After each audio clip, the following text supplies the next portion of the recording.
Apa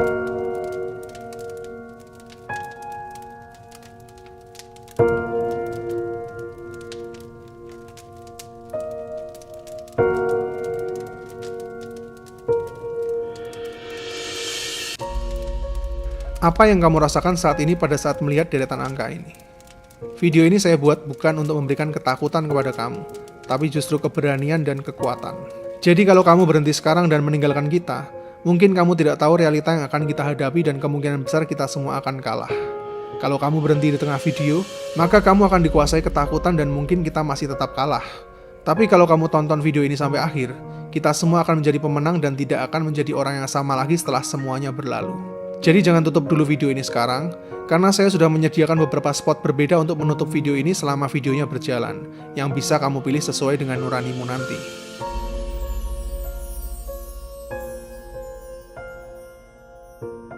Di video sebelumnya kita semua telah belajar untuk berdamai dengan diri sendiri.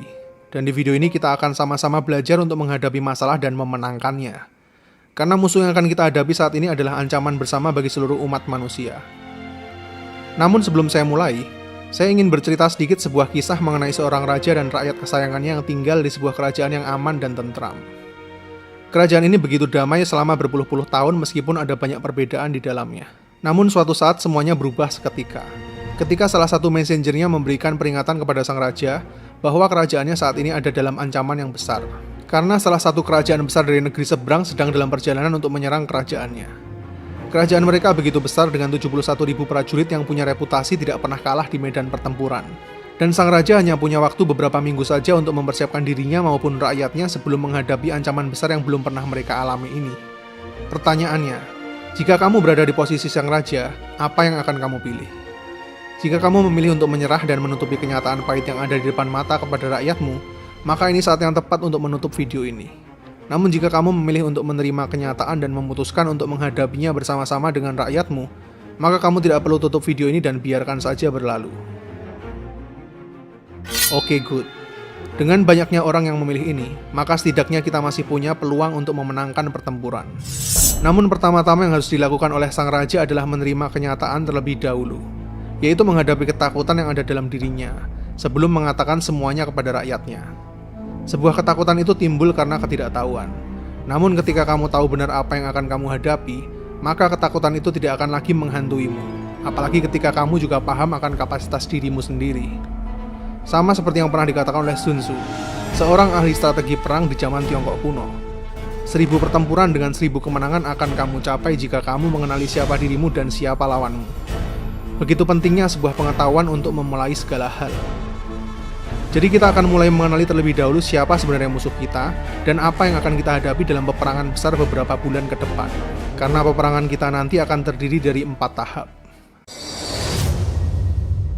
Ini adalah fase di mana negara kita masih belum menganggap bahwa terdapat sebuah ancaman yang masuk di negara kita. Semuanya tenang-tenang saja tanpa adanya sebuah upaya, persiapan maupun strategi dalam menghadapi ancaman yang mungkin masuk ke negara kita. Kita hanya melihat keributan terjadi di luar negara kita saja. Ada beberapa yang mendoakan. Bahkan tidak sedikit juga yang mengutuki salah satu negara yang sedang diserang terlebih dahulu. Ini semua adalah fase di episode pertama saya 2 bulan yang lalu. Padahal ini adalah fase masa inkubasi di mana sebuah kasus pun tidak terlihat sampai 24 hari setelah penularan. Bahkan banyak juga yang sebenarnya pada masa ini sudah terinfeksi namun tidak merasakan gejala apapun. Berkumpul dan beraktivitas seperti biasa aja. Hingga masa inkubasi mulai berakhir. Dan kasus pertama pun mulai muncul pada tanggal 2 Maret lalu, dan akhirnya berlanjut ke tahap selanjutnya.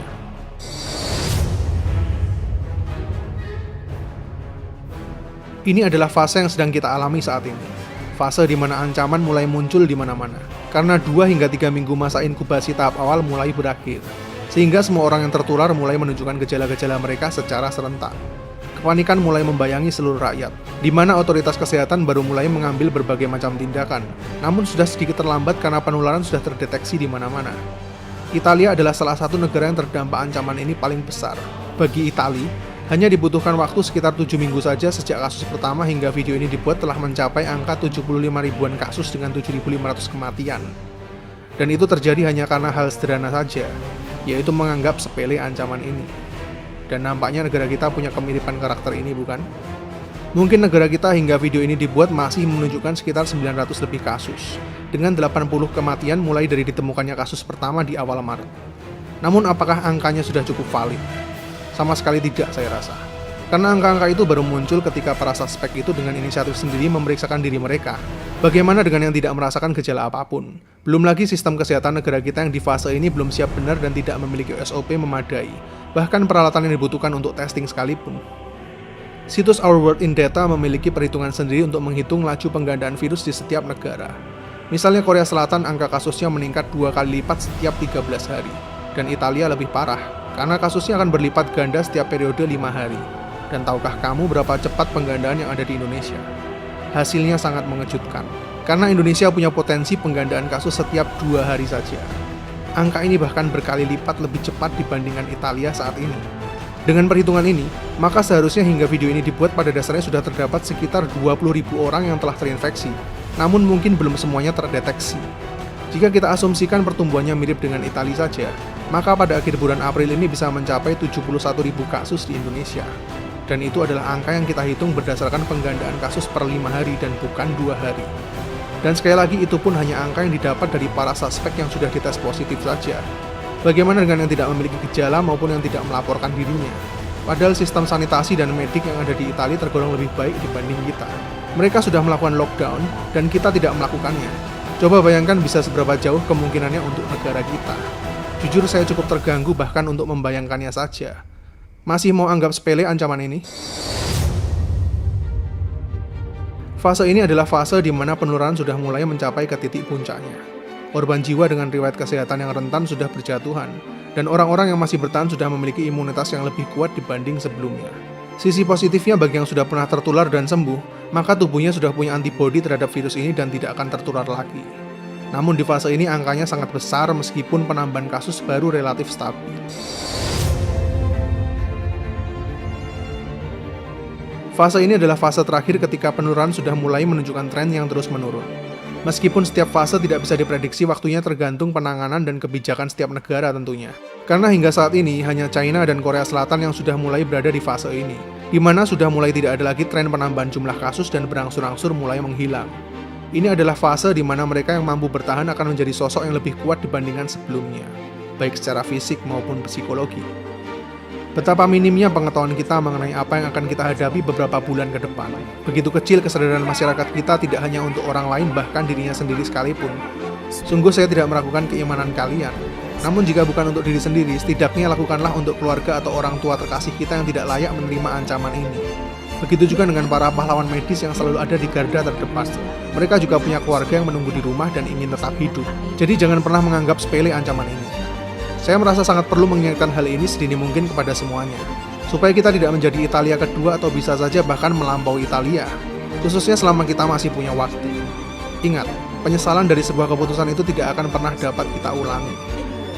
Namun keempat fase tadi masih belum seberapa, karena semua ancaman yang ada di fase 2 selama beberapa bulan ke depan ini masih salah satu dampak yang terlihat secara biologis saja, di mana impact-nya lebih cepat berlalu.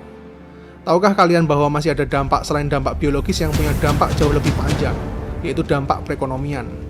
Ini sekaligus menjelaskan kenapa negara kita tidak mungkin melakukan lockdown. Selain dari segi demografis negara kepulauan yang sangat sulit untuk di-maintain, penyumbang perekonomian terbesar negara kita adalah para UMKM hingga lebih dari 60% di Indonesia, yang sangat bergantung pada income harian. Mau pada makan apa anak istri kalau seluruh aktivitas income hariannya ditutup serentak? Dan kita nggak sedang membicarakan waktu 1-2 minggu aja, tapi bisa beberapa bulan bahkan mungkin sampai tahun depan. Begitu juga dengan dampak psikologis terhadap iklim investasi dan keuangan global, yang tentunya sangat-sangat berdampak pada nilai tukar rupiah yang terus anjlok selama beberapa minggu ini. Dan yang dikhawatirkan jika semua semakin tak terkendali, banyak bisnis akan tutup dan PHK besar-besaran bisa terjadi dalam beberapa bulan selanjutnya. Khususnya yang ada dalam industri pariwisata, hiburan maupun jasa. Dampak dalam hal perekonomian ini jelas bakal mengguncang negara kita jauh hari setelah dampak biologis pun mulai berangsur menghilang. Ancaman ini akan meninggalkan sebuah luka yang cukup dalam dan membekas bagi negara kita. Pernahkah kamu berpikir sejauh itu efeknya bagi diri kita, orang-orang yang kita kasihi, bahkan masa depan bangsa kita?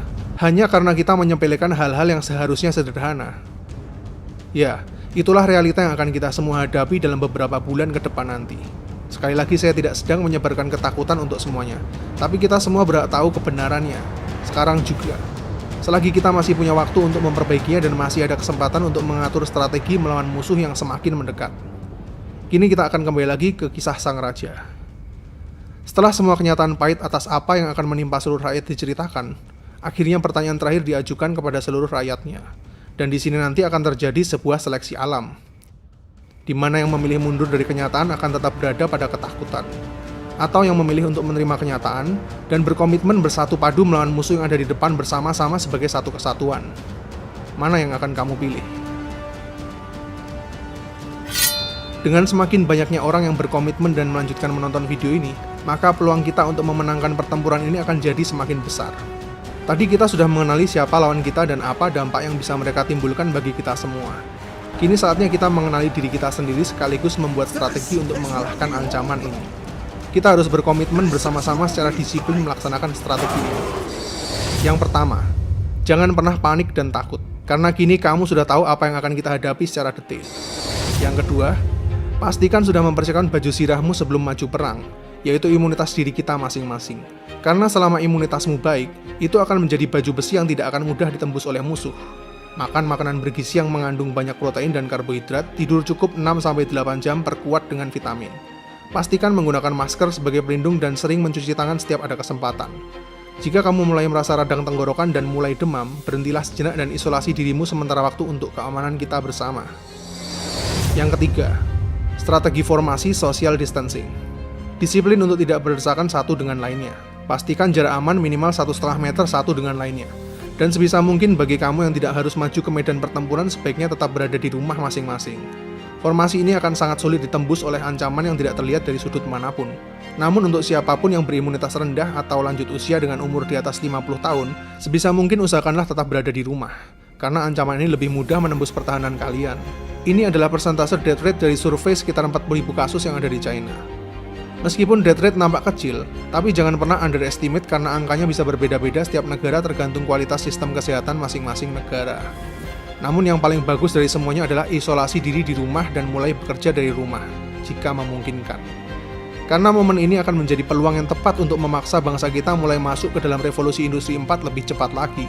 Ini saatnya merangkai benang merah dari apapun pekerjaanmu, supaya terkoneksi dengan jaringan internet jika usahamu ingin terus eksis di masa yang akan datang. Jika hal ini dilakukan secara disiplin oleh semuanya, pada dasarnya sudah memberikan persentase untuk menang lebih dari 40%. Percayalah. Yang keempat, kenali lokasi penyebaran dari musuh-musuhmu. Semakin kamu menjauh dari pusat-pusat keramaian yang dapat mendukung formasi social distancing kita tadi, maka kemungkinan kamu akan terserang juga semakin minim.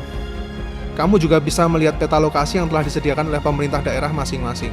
Kalian bisa ambil peta sesuai lokasi kalian masing-masing di kolom deskripsi. Jangan gegabah dan sok pahlawan ya, karena akan berakibat fatal tidak hanya untuk dirimu sendiri, tapi juga keluarga bahkan seluruh kesatuan kita. Yang kelima, saling support satu dengan lainnya. Ingat, ini bukan pertempuran satu atau dua orang aja, tapi seluruh rakyat. Bukan lagi kamu atau aku, tapi kita bersama. Berhentilah mencari kesalahan pemerintah karena sudah bukan saatnya untuk itu lagi. Ini saatnya bertindak sebagai satu kesatuan. Yang lebih kuat wajib membantu yang lebih lemah, dan yang berkelimpahan wajib menyalurkan kepada yang berkekurangan. Kita akan saling support satu sama lain. Jika memang harus turun ke jalan, yang memiliki imunitas lebih kuat bisa bantu menggantikan tugas tersebut. Dan bagi yang lebih beruntung secara ekonomi, pastikan untuk mulai berbagi kepada yang lebih membutuhkan, baik itu makanan, sembako maupun peralatan medis. Karena tidak ada gunanya jika beberapa orang melakukan penimbunan tanpa berbagi jika pada akhirnya negara ini tumbang. Pada saatnya semua yang kalian timbun akan terampas juga. Jangan rakus. Dan jika kalian melihat ada para pengkhianat bangsa seperti mereka, jangan berdiam diri. Pastikan kita semua membantu pemerintah dengan melaporkannya. Khususnya demi keselamatan para pasukan medis kita yang masih berkekurangan peralatan tempur di medan perang saat ini. Dan yang terakhir dan tidak kalah pentingnya dibanding imun adalah iman. Ketika imun dan iman bersatu padu, saya yakin hal ini tidak akan mudah ditembus. Perkuat ibadah dan doa kita. Karena doa orang benar yang sejalan dengan kehendaknya pastilah akan dikabulkan. Kita akan terus bertahan sampai bantuan yang tidak lama lagi akan segera tiba.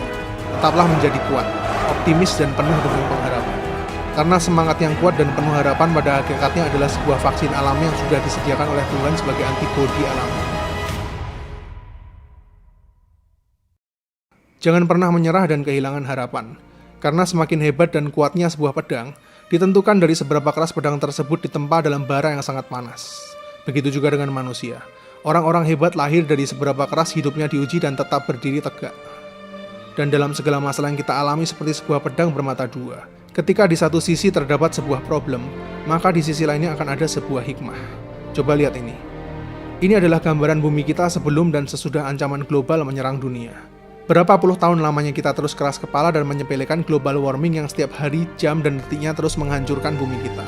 Dengan kondisi lockdown di banyak negara besar selama berbulan-bulan ke depan, bumi kita yang sebelumnya demam kini terlihat semakin sehat dan optimis. Masih ingat beberapa bulan lalu ketika dunia ini dihadapkan pada ancaman perang dunia ketiga antara Amerika dengan Iran? Kini ada masalah nyata yang dialami oleh seluruh umat manusia. Bukan lagi kamu atau aku, tapi kita. Dengan mengesampingkan perbedaan demi keutuhan bumi ini. Masihkah kalian ingat kapan terakhir kali kalian menghabiskan banyak waktu bersama anak, istri, dan keluarga tercinta di rumah dan saling menguatkan satu sama lain? Saya rasa saat ini alam sedang mengkalibrasi ulang segalanya, tidak terkecuali diri kita masing-masing. Ini adalah saat yang tepat bagi kita semua untuk introspeksi dan mulai berdamai dengan diri kita, orang lain, dan hukum alam yang telah ditetapkan oleh Tuhan supaya kita berjalan kembali sesuai dengan cara yang benar. Percayalah pada saatnya nanti semuanya akan indah pada waktunya. Sama seperti sebuah badai yang telah berlalu. Selalu ada titik puncak badai sebelum semuanya reda. Dan akan selalu ada malam tergelap sebelum fajar menyongsong. Tetaplah menjadi manusia. Saya Fian, see you in the next videos.